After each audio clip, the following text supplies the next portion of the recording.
Divorce happens. In fact, it happens to almost 50% of first marriages. So let's talk about it. Welcome to Divorce Happens, a podcast to educate, inspire, support, and yes, make you laugh through divorce and beyond so that you can start fresh on the next phase of your journey. Remember, divorce happens, and then we start fresh. You get divorced. You get divorced. Getting divorced? I'm getting a divorce. You're getting a divorce. Because she's getting a divorce. So what if I get divorced?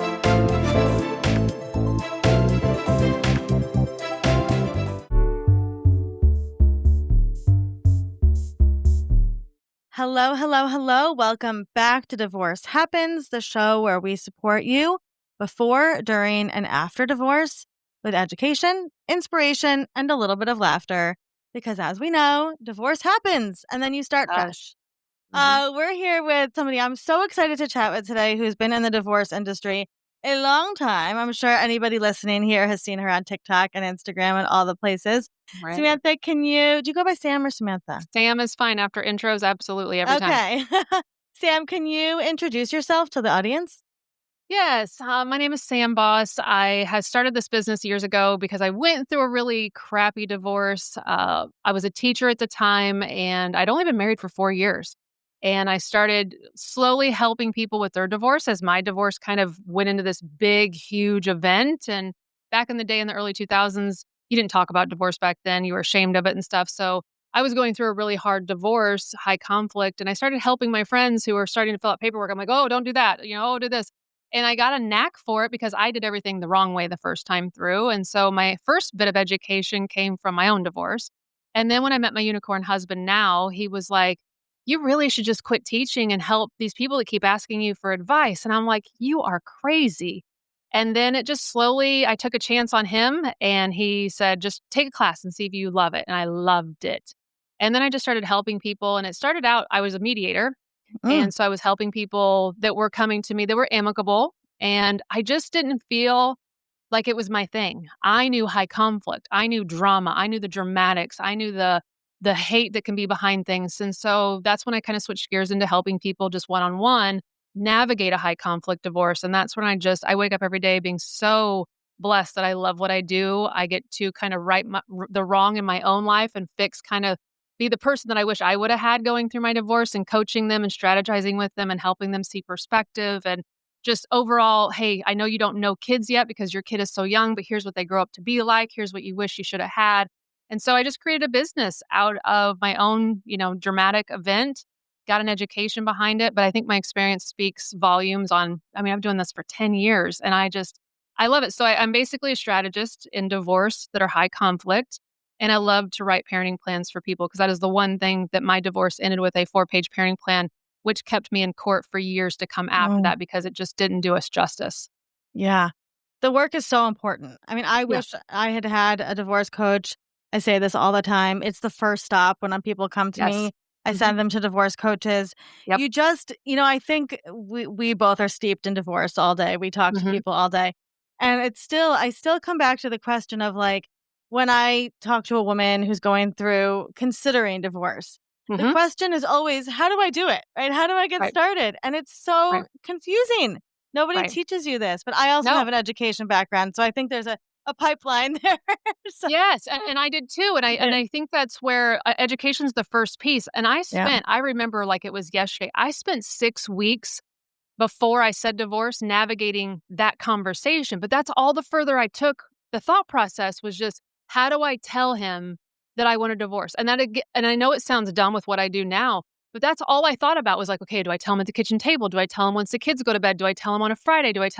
I worried about that conversation for 6 weeks. And then I told him, and then my life fell apart because I didn't think past that conversation. I didn't think money. I didn't think strategy on kids. I didn't think temporary orders. I didn't even have a lawyer. Like I went downhill really fast. And again, so education, I think, is the starting point for anybody being on a podcast like this and just listening and getting insight. Now, I do believe every divorce is different. Everything can be different. My story is not your story and vice versa. But I really think just understanding, like you said, there's no TV shows about divorce. And if it is, it's about how great co-parenting is. There's no quick class you can take like a photography class, so I developed one, but there's no real talking point. It's not out there except for on podcasts and YouTubes and Yep. social media outlets, but it's not an everyday life conversation.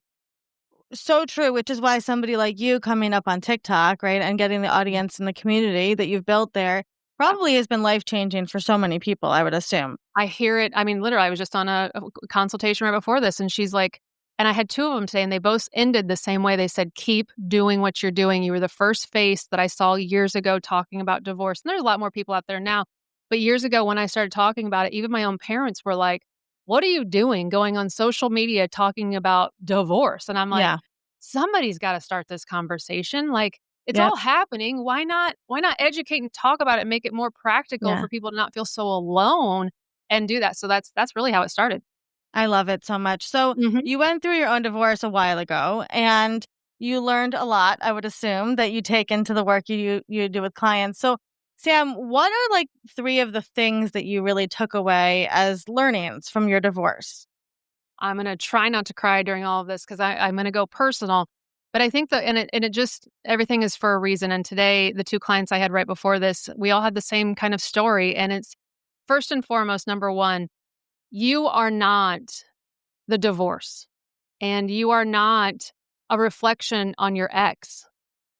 And I thought for years that people were going to judge me because of my divorce, or people were going to judge me because how did you marry a man like that? How Yeah. did you have children with a man like that? If he's so bad, like, why would you do? And I took that as, well, what's wrong with me? Like, am I such a failure that I picked this bad egg for the parent of my children? I defined myself based on my divorce and my horrible co parenting journey of high conflict for all 18 years, because my kids were 1 and 3 when I started the divorce process. I reflected myself on that for years, for the first decade. Mm. For the first 10 years, I was my divorce and co-parenting journey. I thought the defining part of Sam was she was a divorced single mom. I wasn't this, business driven or great teacher or just generous giver or caregiving neighbor. I was the divorced single mom. And I let that define me for way too fucking long. And I had to snap out of it, and I did. But it took me 10 years to get out of that mindset that I was my divorce. I took a lot of shame on it. I was the first person in my family to get a divorce. In my kindergarten class with my oldest kid, we were the only couple that was divorced. So it was like all of this kept getting thrown in my face, so I thought. But what I didn't realize is I was looking for it. I was looking to be the victim. I was looking to have the pity story. I was looking. And that's how I categorized myself, as the single mom that was going through such a high conflict divorce, that was taking all this money, and I had to share my kids. And like, I took the toll of a victim for a long time. Now, Mm. I'm not saying he was an angel by any means, but I was also a part of the problem of why I was in high conflict. And I kept defining myself as that problem for the longest time. I knew no other characterization of myself other than a divorced mom. It's how I led with conversations. It's all I talked Yeah. about in conversations. It defined me for way too long, and you get reminded every once in a while when you got to check a box at a doctor's office, like, it's divorced, married, single, it's like, Mhm.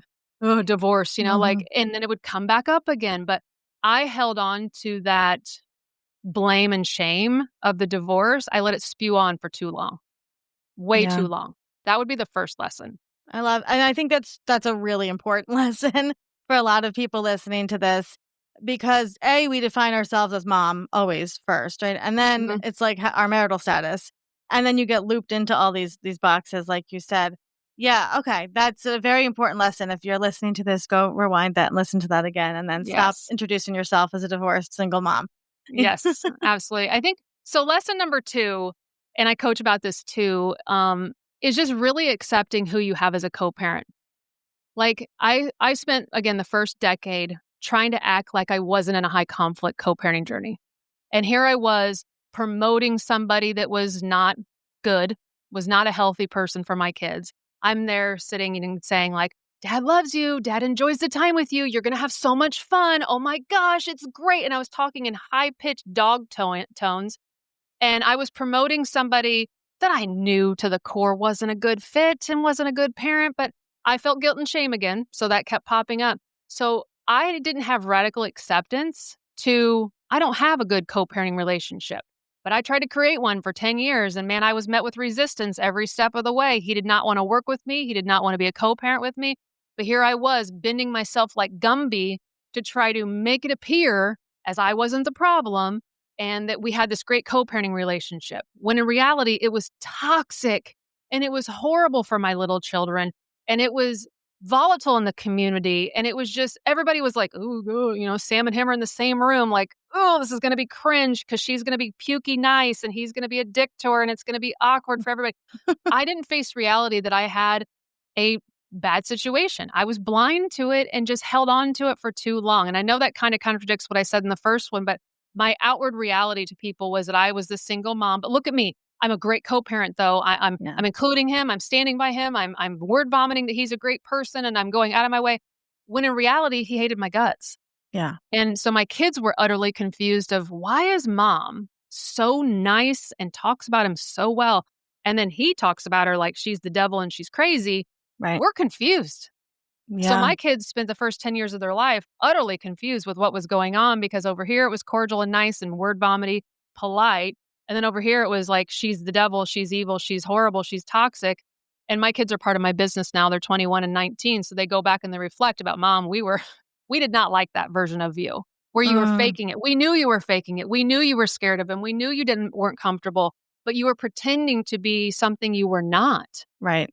And so I think the lesson here is radical acceptance that if you have a co-parent that just does not like you, that again is not a reflection on who you are. He likes a version of me that is nice, that I am a polite person. I'm a great mom. He didn't like that about me.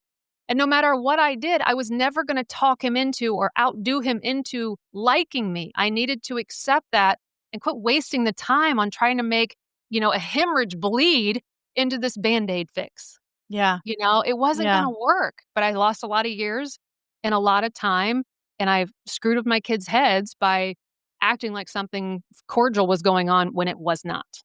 You used a term that I've never heard anybody else use, and I really appreciate it. You said that he wasn't a good fit for your children's situation. And I just love that, Sam, because I very much understand that. And I think that we are so culturally conditioned to think two people have a baby and they're both going to be wonderful parents, right? No matter what, they're going to love their kid. And that's not always the case. No, I mean, I not just at love, all. I love that you said that because that holds, there's no judgment in that, right? It's just not a good fit. This is not the parent and the child. They're not a good fit or whatever. And I appreciate that. And I think a lot of people listening are going to be like, yeah, I get that because, it could go either way. Sometimes it's the mom, but, it's like, it just takes a lot of that shame out of it, I think, to say like, oh, I should have picked a better father or whatever. It's like, it just didn't work out the way that you thought. He didn't have the tools necessary to fit my children. I love that. My children needed different tools from their parents because they were divorced kids and because they were in a high conflict. And I'm not saying I had all the right tools, but damn, I knew I didn't. I knew my toolbox was empty. So I went seeking, searching, asking who can add to my toolbox. He believed in his world that his toolbox was just fine and the kids didn't fit into it. Like, well, they don't like the tools I have, so therefore they need to figure it out. No, sir, that's not how this works. Kids need different things. And sometimes we have to learn and adjust with what our kids needs. And his viewpoint was just different. And so he wasn't a good fit for our children. Ooh, I have chills, Sam. That's so profound. I love that so much. Thank you. Good. Okay, what was the last thing today you're going to share? Oh, okay. So again, this is the emotional one. I think, and again, timing is everything. I told the last two clients this. You don't get time back with your kids. And I know now my kids were 1 and 3 when I started that process, and they're 21 and 19 now. And I lost 10 years with them because I was so distracted with the chaos of co-parenting and high conflict that I was real quick to go play. I have to work on this. Go, you guys, get out of here. I have to make this phone call. You don't understand. Just go. I have to work on, and I would push them away and be distracted, be short with them. They were playing in front of me and I had a smile on my face, but I wasn't connected because I was worried and I was thinking and I was contemplating about our next court date and our paperwork. Because again, I was out of court for 8 years. I was constantly absorbed into my co-parenting journey so much that I was so disconnected from my kids at younger ages. And I know this to be true, partly because I am great at self-reflection, admitting that I failed them for earlier years. The other half of that is they've told me right to my face. We've had tons of therapy as a family. We've all forgiven and talked and moved on and used it as leverage to help other people. But this was a time where I didn't know better. I thought I'm present. I'm here. I'm doing it. I'm taking the doctor's appointments. I've never missed a sporting event. I'm doing it, but I wasn't connected. I was so in my own element of pity and victimhood that I wasn't paying attention to the little things. I wasn't glowing when they did. I wasn't, I was like, yeah, I see you. Mhm. Because I wasn't connecting, and you don't get this time back. I mean, both of mine are out of the house now, and I'd give anything to be doing their laundry and anything to be holding their hair when they're getting sick, but I bitched about that at those ages because I was like, "Oh, he doesn't understand how hard it is to do all this laundry and to take care of them on sick days," and I would bitch about those moments, and I would give fucking anything to have those moments back now because I just always thought, like, I don't know, that I had all kinds of time and you don't. And I really think if I had a do-over, and I tell every client this, if I had a do-over, make sure you have an unbreakable bond with your children. Because if you are in a high conflict journey, that high conflict parent's trying to break that bond every single moment they have with the children. But Mm. you have to just make sure your kids know that you're their ride or die and that you remember the little things and the details. Now, again, I was distracted the first 8 to 10 years. The last 8 to 10, I've been 100% committed, and I've mended that relationship with my 2 children. But a year ago, almost to today, I was sitting in the car with my daughter, who at the time was going to be a freshman in college, and she was home for a visit, and we were driving down the road, and she said, "Mom, I'm so grateful that my 2 little brothers," because I again have 2 more kids with my unicorn husband, "oh, that the little boys get to see you happy." Mm. Yeah. And it's just like, I don't remember being mad when they were growing up, but I was.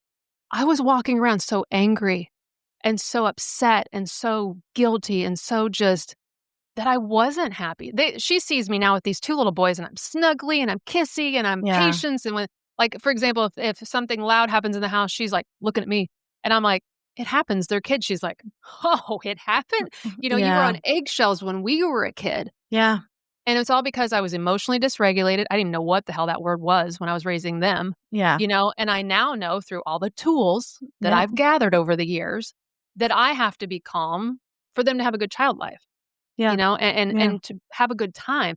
And so again, a lot of self-reflection. But I Yeah. just wish more listeners knew that your kids can, not even if you don't use words that are harsh to your kids can sense that you're harsh, can sense that you're not regulated, can sense that you're off, can sense that you're just upset. And you got to figure that Yeah. shit out because that spills over. Now, I've raised a people pleaser because of that. And I've raised Mhm. a kid that is rebellious because of that. So I mean, it has its fallouts, Yeah. that you have to figure your shit out. But man, you don't get this time back with them. And so I coach my clients on this. This divorce is happening in this corner right here. But in this corner up here is your kids. This corner over here is your job. And this corner back here is you. Your Mhm. divorce can be on fire in that corner, but it can't bleed over and be burning in the other 3 corners. Yep. Keep that shit over there. Keep it regulated. Keep it on a time. Schedule it in. Write it into your day. If you have to do paperwork, type it in over your lunch hour. Put it in your calendar. Put it in your calendar when they go to bed that you work on it. But don't be doing that shit when you're supposed to be at your job, taking care of yourself, or playing with your kids. Mhm. Mhm. Simple. And you won't have the regret that I have. The self-reflection that you have is just beautiful. I mean, I know you know that, but your authenticity and your honesty, this is why people love to work with you, of course, Yeah. and Right. why you have changed so Thank you. many lives. The question I always like to ask women when they have a unicorn husband is, how did you meet your unicorn husband? I love sharing this. I had went through obviously the horrible divorce, used alcohol a lot for a coping skill, got sober. And I was sober for 2 years, got into fitness, got into wellness, got into my therapy was wrapping up. I jumped from therapy to personal development. I started reading about how to make money and how to have a positive mindset and discipline and all these things. So I was fully engulfed into health and wellness and just getting my shit together. Mhm. Too long I'd been on that pity train and I was ready to get the hell off of it. And so I was at my prime, owned my own house, had my own car, took care of my lawn, did everything on my own, was golfing when I had free time, when I didn't have my children. I'm a good golfer.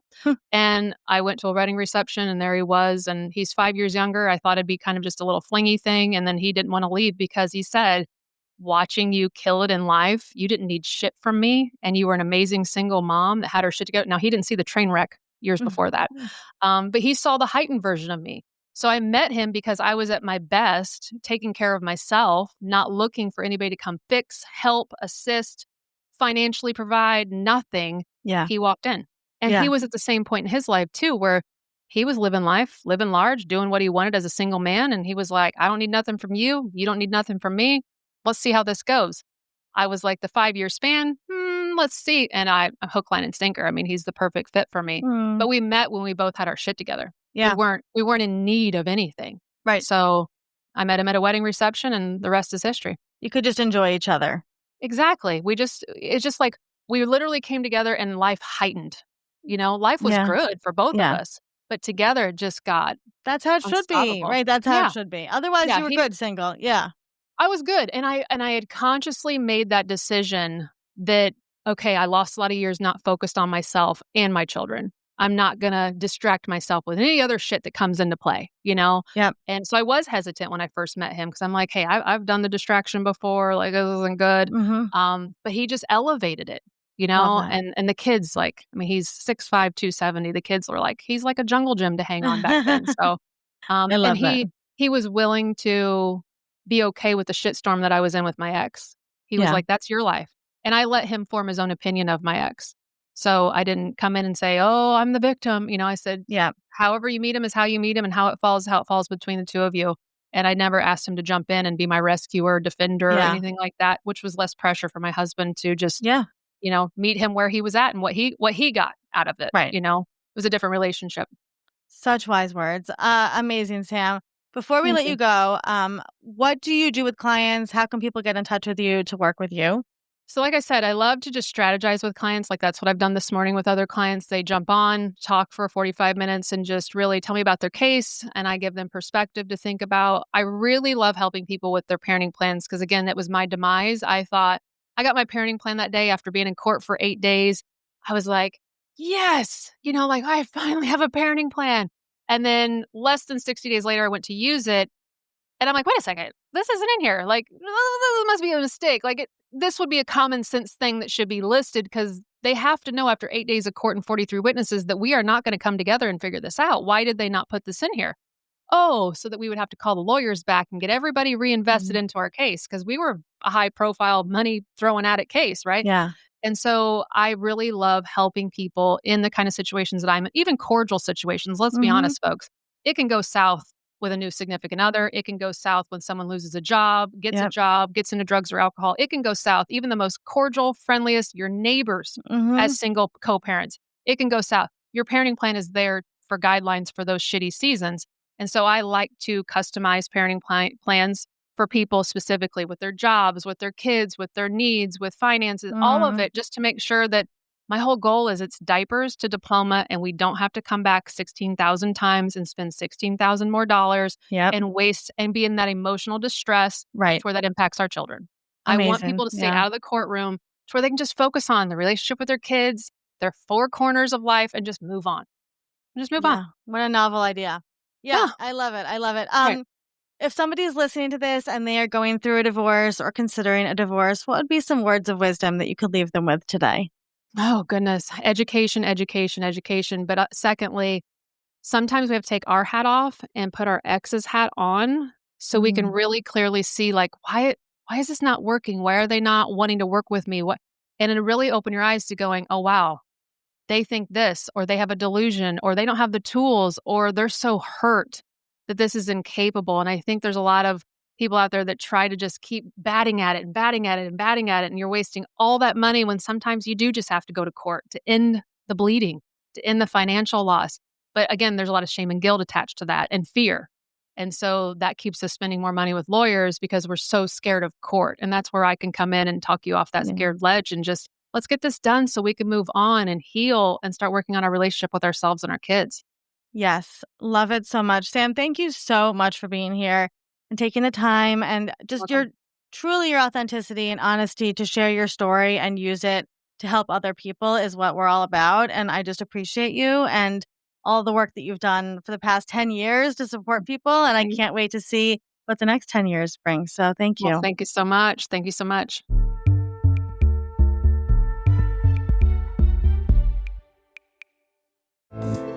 Divorce Happens is produced by Fresh Starts Registry, the only divorce registry platform for everything you need to begin again, including home items, hype team, and everything in between. Remember, divorce happens, and then we start fresh. We're here to support you before, during, and after divorce.